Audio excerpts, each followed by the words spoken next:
বোন খুশি হয়ে যাইবো মাছ দেখলে, আসলে অনেক খুশি হয়ে যাইব।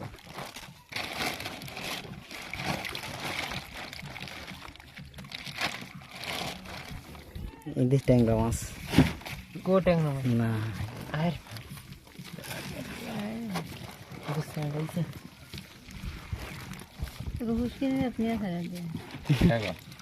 আর মাঝের বুটকে হুসকানি দেওয়া লাগবে। খাইলে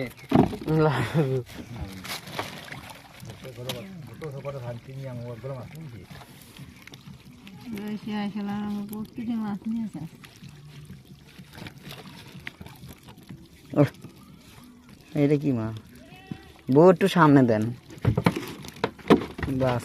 এদিন আসে না, এটা এমনি দেড় আলা না, এটা এমনি কে কে কইব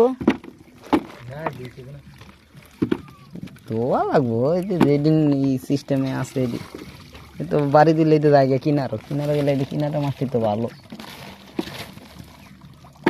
এই যে এটি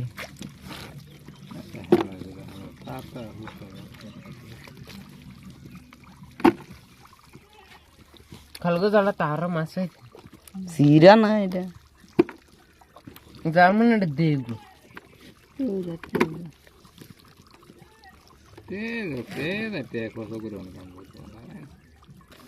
এই দেখি মাছ দেখছ,